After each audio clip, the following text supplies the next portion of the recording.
This is Science Friday. I'm Ira Flato. 94 days ago, Dr. Joe Dituri put on his scuba gear, dove 30 feet below the surface, and entered a 100 square foot underwater lodge.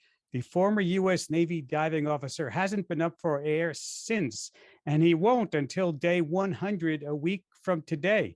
He has already broken that record for living underwater. He's doing all of this in the name of science to understand how the human body handles long-term exposure to pressure. This mission is called Project Neptune 100, and those 100 days, as I say, are almost up. So today we're taking a glimpse into the underwater habitat to hear what science is lurking below the surface. So let me introduce him right now. Dr. Deep Sea himself, Dr. Joe Dituri, biomedical engineer, associate professor at the University of South Florida, joining us from the bottom of a lagoon in Key Largo, Florida. Hi, welcome to Science Friday. Hey, thank you for having us. We appreciate it. Nice to have you. Dr. Sarah Spelsberg, wilderness emergency specialist and the medical lead for Project Neptune 100. She's coming to us from the Maldives. Welcome to Science Friday. Thank you. Thank you very much for having me. Nice to have you. Joe, let me go to you first. As a scuba diver myself, I've heard about this place decades ago. I always wondered what it would like to be living there. You've been living there underwater for more than 90 days. How's it going down there? Well, it's going wonderfully. I mean, I too stayed in this place 2 decades ago or so, and I never thought I'd be doing 100 days at that point. But this place is actually perfect for analog for space travel, as well as just to do any scientific research that you have out there. So it's good stuff.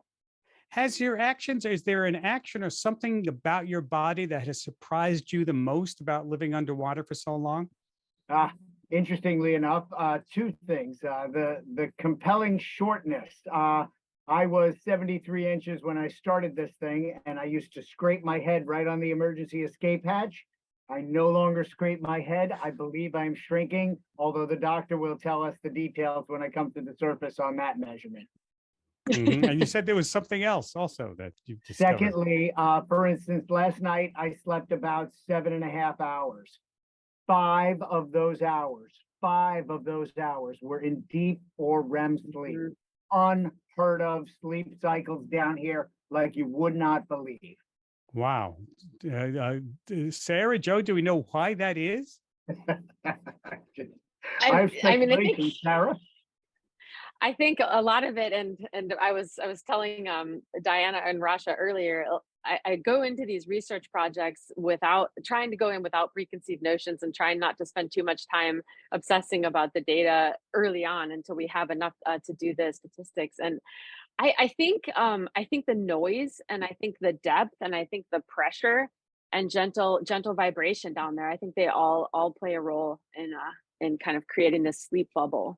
And Joe, tell us what you're trying to accomplish with this 100-day mission.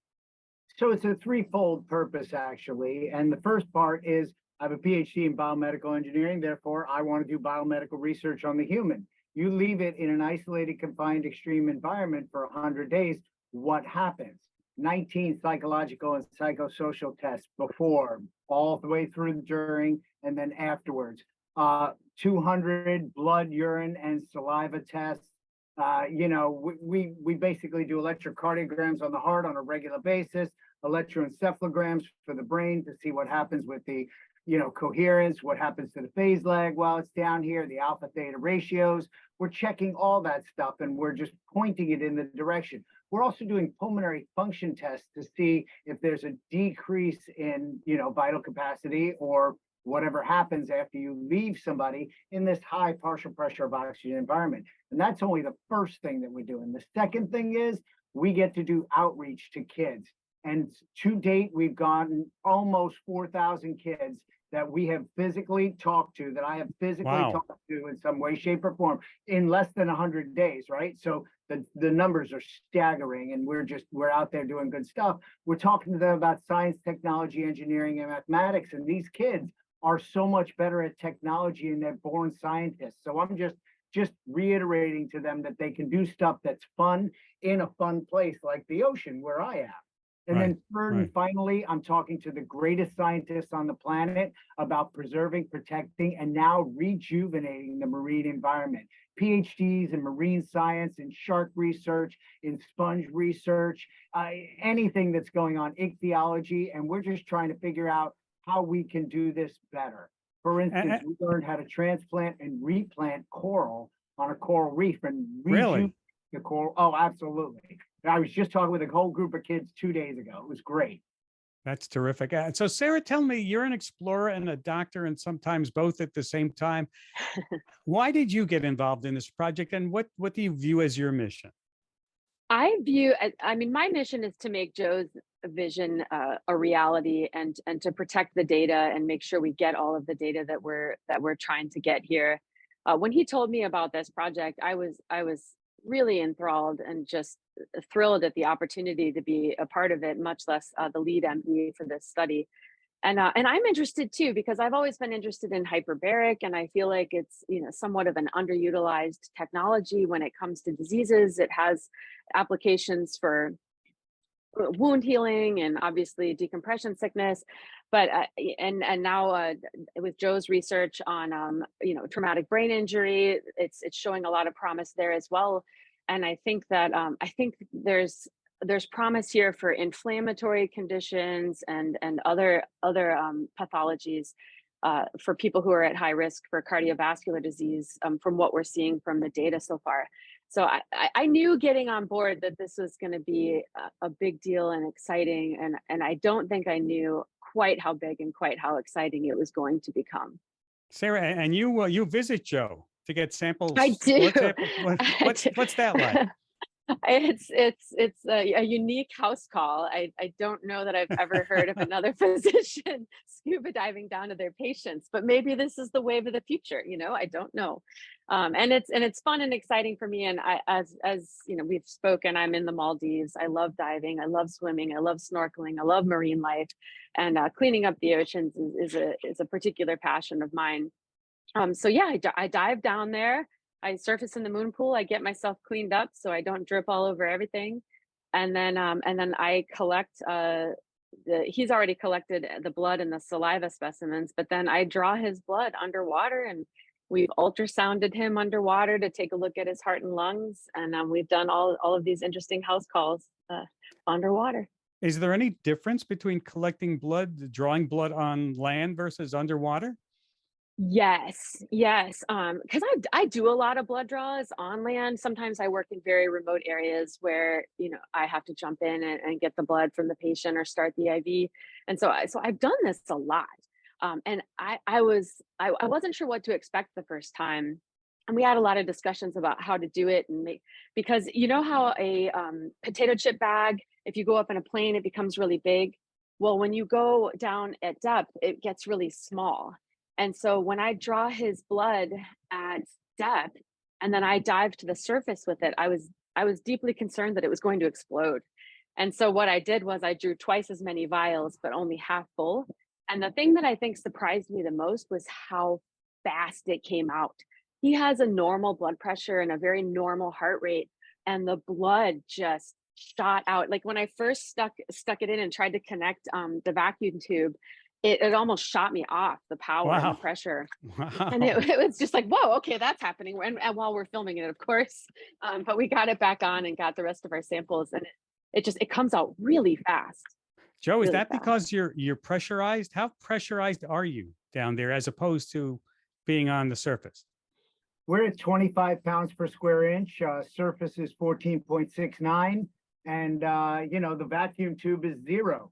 So it's a much greater pressure to pump into. So it makes sense. And we knew this, and we had talked it through. We even did a trial run in the moon pool of a syringe full of water just to see what happened. And I was a little daunted at that point. Let's just put it that way. It just sucked the water in. You held up a bottle. What were you trying to show us with that bottle? So let me just show you, science doesn't happen without coffee, is Joe's opinion. So here's my coffee pod, right? Because everybody knows what a coffee pod looks like. Here's what a normal coffee pod looks like when it has the hole in the bottom of it, right? Because once the hole goes in, then it is equal pressure. This is how much pressure we're under, right? This is that increase in pressure. Right now, we're at 1.7 atmospheres, which means that we're about 1.7 times more pressure, and we're squishing down. I have that many more molecules. So the closed environments are all squishing down. A normal pill bottle, this is an aspirin pill bottle, right? You can see how it's just squished. And these are unopened, completely sealed, and you have the top is just squished down. So, you know, that's the most compelling thing when you come down here. People are like, oh, it's the same as being in a submarine. And I say, wait, hold on a second. Let's not pressurize submarines, because that means that guys like me, who used to be in the Navy and work in submarine rescue, that they're having a bad day. So that's the difference. Here's a question from Taylor in Chicago. Has a question about the water pressure where you are. I see you are underwater, but in an oxygenated chamber. So you are not experiencing the same pressure as water pressure at the depth, correct? Why is it necessary to be underwater for this experiment? And how is it different from living in a hyperbaric chamber at ground level? I don't know much about this location, so please educate me. That's okay. Yeah. So we have a moon pool, and the moon pool is open to the ocean. Basically, that's a door in the bottom of our habitat here. And this whole habitat is pressurized exactly like a hyperbaric chamber is pressurized. So could this be done on the surface in a hyperbaric chamber? Absolutely. Would we be getting the zero G effect of going out and swimming in the zero gravity? No, that wouldn't be the case. So you could do this on the surface. As a matter of fact, between World War I and World War II, there used to be this domicilium, or this big metal structure that we used to treat people in at that time. And because of the need of World War II coming on and steel, it basically got dismantled. Got it. So. I got it. Sarah, you told us about bringing those samples back to the surface. Do you have any results from the blood samples? We do have some results, and I think, you know, and we have a lot. As he said, we've done hundreds of tests. So probably the most compelling to me are that especially like the high sensitivity CRP, a lot of his inflammatory markers have dropped and stayed down. So it'll be very interesting to me then what happens after he's been back at the surface for a period of time and we redraw, because if they stay, regardless, if they stay down or if they come back up, it opens up the door for hyperbaric to be a treatment option for a lot of autoimmune and inflammatory conditions like ulcerative colitis and Crohn's, rheumatoid arthritis. And then the other thing is his cortisol has gone down. His like total pooled cortisol, which is a stress hormone. And for those who don't know, it's like the fight or flight hormone. And when you're in a chronic state of stress, you might have chronically elevated cortisol, and it can have a lot of effects on the body. And having it go down is, it's very exciting. So your immune system is tweaked up and you're relaxing more. And you're relaxing more. Yeah. And your testosterone's up. Your total testosterone has just gone up. So you can rip a phone book while being very relaxed. It sounds like the life, right? Well, do you notice, can you feel any difference, Joe, from these things happening? I feel amazing because I'm getting much better sleep. Being in 60 to 66% REM sleep is unheard of for Joe Dituri, right? I mean, that wasn't the way that I slept. I was in the military for 28 years. I was always constantly on guard. I had a traumatic brain injury, therefore I didn't generally sleep very well. So when I was able to sleep and catch up on sleep, now I'm like, wait a minute. I am so much more productive. I'm literally buzzing while I'm down here. And I do all kinds of interviews, and I'm engaged probably 16 to 18 hours a day. Wow. That's amazing. That's amazing. Let me go to our questions from our audience. Nikunj has a question about monitoring your heart. Nikunj, go ahead. Yeah, I was just wondering if there was any effect on the heart. You were talking about the blood pressure. Were there echocardiograms done? Have we looked at things like pulmonary hypertension, stuff like that? I'm actually in the Navy myself, and I'm a pulmonary and critical care physician. So this is a very intriguing topic. Thank you. So Oh, he's going to hold up his heart, showing up his cardiogram for us.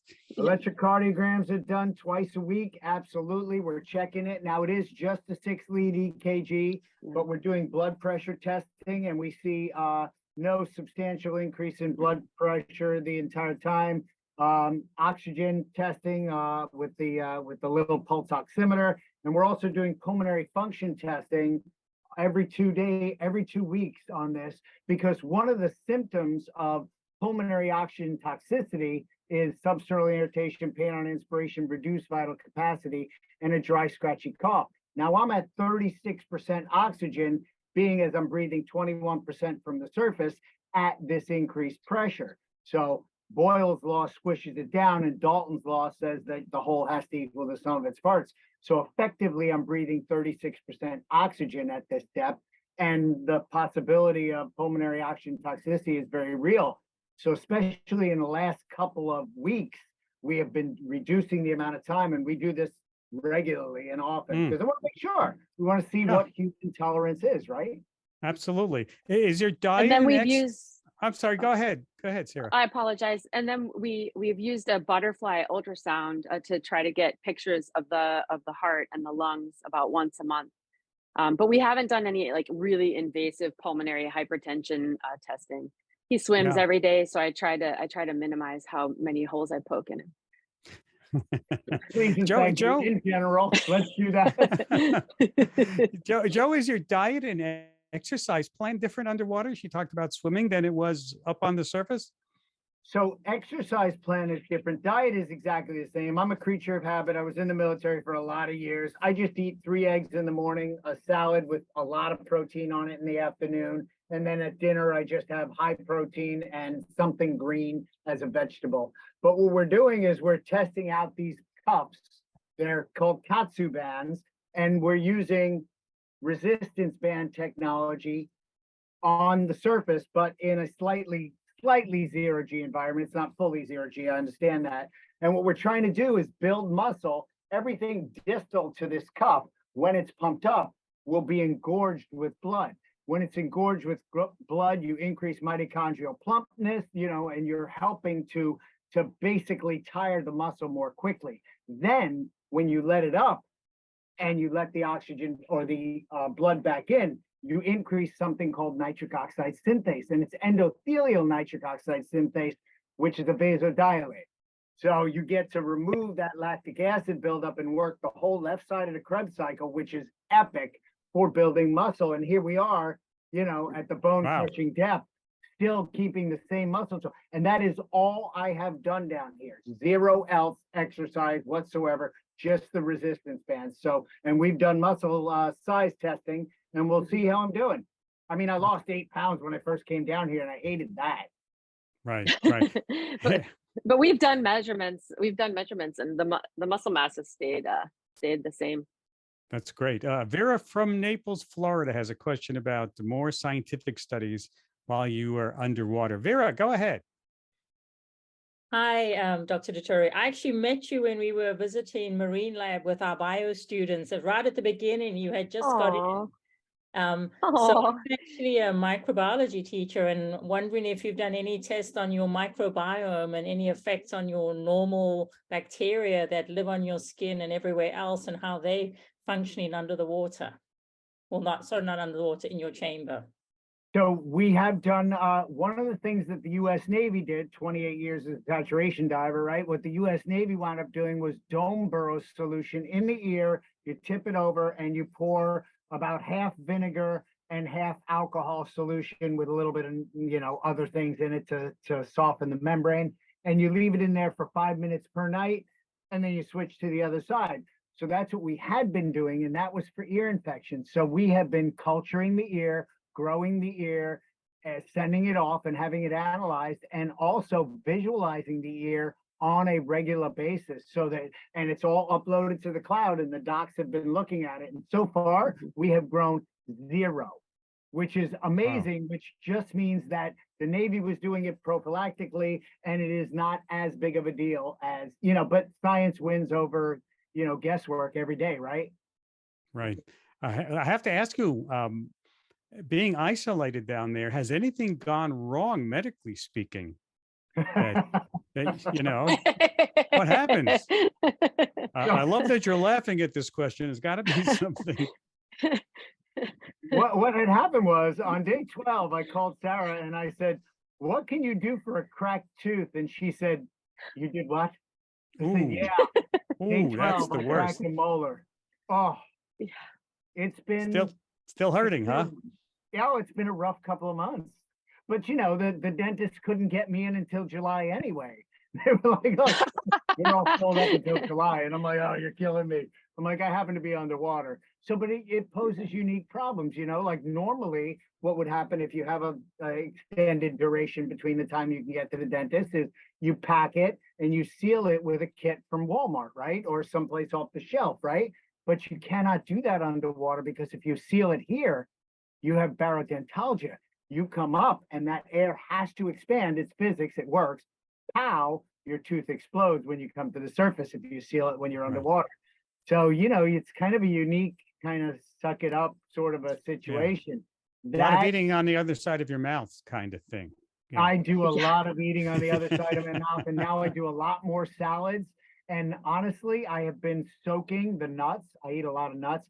I've been soaking them in olive oil before I go to town, especially ones. So, yeah. And, Joe, sinus infections aplenty. I'm fighting off a little sinusy thing right now. Right. So it is, it's like normal everyday stuff, You're a week from resurfacing. What do you miss most about life on land? And don't say a pizza, please. Just don't say that. No, absolutely not. No, honestly, I'll give you viewers a look. That's what I miss the most, the sun. So realistically, when I came underwater, I'm a creature of the sun. I'd wake up in the morning, I'd go to the gym, and then I'd go watch the sunrise. When I went home in the evening, I would go watch the sunset. And I didn't realize how much it affected my psyche. So while I have normal circadian rhythm and sleep is amazing, you still miss that sun, that awesome orange orb. So the only supplement I'm taking while underwater for this 100 days is 2,000 IUs of vitamin D, because my great doctor told me to make sure of that, because there will be no sun down there. Yeah. Mm. And I insisted on that. That was the only thing I said. You have to take vitamin D. We're not going to mess with the soup other than that, but you have to take vitamin D. Well, I thought maybe you might get all the sad, the sun, you don't look at the sun, maybe you get that kind of disorder that you get a little depression from not seeing the sun. Maybe you have a sun lamp like some people use, but obviously you don't need that. Let's talk about what you do for fun. You're all by yourself, right? Oh, what do you do for fun down there? By myself, the fun part. So I'm busy for like 14, 12 hours at least a day. I'm busy. And I'm diving and I'm doing my experiments and doing the outreach and so forth. So realistically, when you say fun, I mean, this is fun for me. I mean, I'm being very literal when I say this is my job. So my job is fun and it's a passion of mine. So I get to do this. I get to do this research on a regular basis, and I get to excite a kid about science, technology, engineering, and math. And I get to learn from the world's experts and, about the marine science and the world of marine science. So, I tried, and I have been writing a book called The Art and Science of Hyperbaric Medicine while down here, because what better place to write it when you're down here? And, I've been corresponding with authors and trying to figure out what the next step is in the book cycle. Right. So that's kind of tough. But short of that, that's basically it. I get to relax a little bit. I get to look out this window. My favorite thing to do is look out this window at night and vary the color of the light and just watch the circle of life happen. The plankton comes out, then the worms. Have any of the critters adopted you while you've been down there? I see you looking out at them all the time. Come up. Oh, yeah. My friend Fred the lobster lives right on a shelf. Oh my God, he's right there. Okay, so he's right there right now. Right? Fred is literally right there right now. And I saw Fred molt. Okay, so lobsters molt. So I saw him doing this type of a motion, and I'm like, what's wrong with Fred? So I just jumped in, got on my scuba gear, swam out there. And when I did, his body was lying motionless. And I'm like, Fred? And then I saw this pink gelatinous gooey thing just skulking away. And I was like, Fred. And then Fred was gone. And I was like, wait, they molt. He molted. Fred molted in front of my eyes. Oh my goodness. It's a great story. That's a great story. Lyria from Orlando, Florida has a question about lagoon diving. Hi, Lyria. Welcome to Science Friday. Oh, I just wanted to say, hi, Joe. I hope you're enjoying your virtual sun. Thank you. I am having a ball. That was actually one of the people that had come down and visited me, a very impressive junior scientist at the age of 14. She is an amazing child, and thank you for reaching out. I appreciate that. Yeah, let me ask you this question. You know, this is the first time anybody has done this for an extended period. You're always trying to learn. Yep. What would you do differently in preparation or outfitting of the habitat you're in? Anything differently, or an approach that might be different? I wouldn't have changed anything that has happened, even the cracked tooth, because it's it changes you as a person, right? So anything that has happened, I need it to have happened. But myself and the mission director, Thane and I literally got together just several months before this, and we were like, hey, listen, we're thinking about doing something. He's like, do you think we can pull it off? I was like, maybe. So, and then he was like, well, will you do this? Will you do? And he and I literally traded this story. I would almost say writing out the plan on a cocktail napkin in a bar, although Wow. that didn't truly happen. But that's about the amount of planning. And we were like, okay, we've been planning this thing since 2019, and then COVID hit and everything fell off the rails. And, and then it was like, oh, we got to give up the ghost on this one. But then it was like, he and I regenerated this thing, rejuvenated it. We kind of like brought it to life. But then it was like from the 50th anniversary, which was in November, and then I took the part of the month of December to finish my work up at my place in Tampa, my traumatic brain injury healing work. And then it was like, okay, you got 2 months to plan this thing, ready, go. So we could have planned a lot better, and it would have been that much greater, but I cannot, you reach 4,000 kids in STEM, you talk to, 20 or 30 of the greatest scientists on the planet, astronauts, aquanauts, Yeah, and there could be a lot more of these. Let me go to another question. Earl from Davis, California. Earl has a question about your process while scuba diving. Hi, Earl. Go ahead. Yes, hi. As a scuba diver, it sounds like you're at the depth where you wouldn't have to worry about the bends per se with surfacing if you did it slow enough. But I wonder, when you go outside the chamber, how close do you get to the surface? I limit myself to, because I am a firm believer in decompression from this depth. That I don't approach anything closer than 10 feet above the surface. That cuts my depth in half. And that's what Haldane said initially, is if you cut your pressure in half, you don't want to cut your pressure in any more than that. So basically, I'm just trying to limit and split the difference between it. In saturation diving, we call it excursions. But the interesting part is, if you do the math, there are 16 third-order partial differential equations that run together. My hair is hurting. My hair is hurting already. There's a lot of math involved in calculating your decompression. And when you do it, you realize, wow, there actually is decompression. So while the Navy tables and other tables say the word unlimited, that's not exactly true. Right. Can you get bent? Yes. Have people been bent from this depth? Absolutely has happened. Treated at the hotel, at the hospital right here in the Keys. So I know of them because I get the call all the time. So it has happened. Speaking of treating, let me wrap up with a couple of questions. Sarah, you treat people. How can you take what you learned from this mission and apply it to your patients? Some good information here. Are we going to change medicine at all? I think we might, actually. I think we might. From what we've learned here, I am very curious to see what happens with our results once we get him back to the surface, and if the improvements, the decreased cortisol, because he had higher cortisol. He was working hard and he was under a fair bit of stress when we tested him at the surface. And so now it's gone down well into the green zone. And then in our second draw, it dropped yet again. And so if we can find a way to utilize some of this technology to decrease people's stress or somehow decrease like the inflammation, I think we could help a lot of people. We could treat a lot of disease. Joe, how would you answer? Yeah, how would you answer that question, Joe?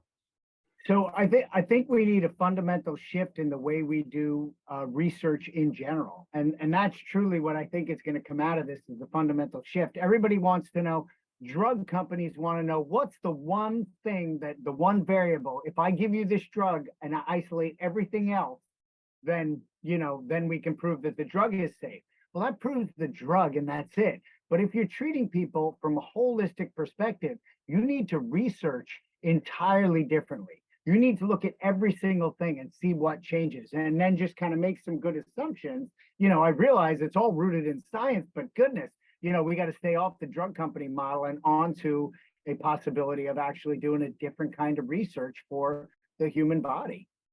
Joe, how do you top this? Now that you're, I'm sorry, Sarah, go ahead. Oh, no, it's okay. I was just, not at all. I interrupted you. I was just going to say that the sleep quality and the time to exercise, I think if we gave that, if I could encourage every patient of mine to prioritize getting quality sleep and prioritize focusing on getting exercise every single day, I think a lot of these markers would improve in them also. Do you think we could adapt hyperbaric chambers for more things than we normally do now, Sarah? Yes, I'm hopeful that the answer to that is yes. All right, Joe, you've been down there almost 100 days. Can you top this? What do you want to do next? Because you look like a guy who's still raring to go about something. Well, I can truly tell you that I'm excited to get back and start treating traumatic brain injury again, using a couple of the things that I've learned and kind of moving the needle. That's the bottom line is if everybody can do a little bit, then one person doesn't have to do everything, right? So I'm just trying to move the needle a little bit when it comes to traumatic brain injury. And if we can do that, that's really what I'm looking to do and get in motion, if you will. We'll change the way that people do research, hopefully. But you must have a personal goal for your next big thing, I would imagine, no? I do, in fact. I'm doing my 0G flight, and I'm going to prove these cuffs and these resistance bands in zero gravity. And then, hey, Elon, if you're listening, sir, somebody owes me 100 sunrises and sunsets. So with the speed of rotation of the International Space Station, that's about 6.5 days on the ISS. So I'll trade you straight up. There you go. Well, there you have it. I want to thank both of you for taking time to be with us today. Quite fascinating and quite really informative. Dr. Deep himself, Dr. Joe Dituri, biomedical engineer, associate professor, University of South Florida. He was joining us from the bottom of a lagoon in Key Largo, Florida. And Dr. Sarah Spelsberg, wilderness emergency specialist and the medical lead for Project Neptune 100. She was coming to us from the wonderful Maldives. Thank you both and good luck to you. Thank you, Ira. Thank you for having us. Great time.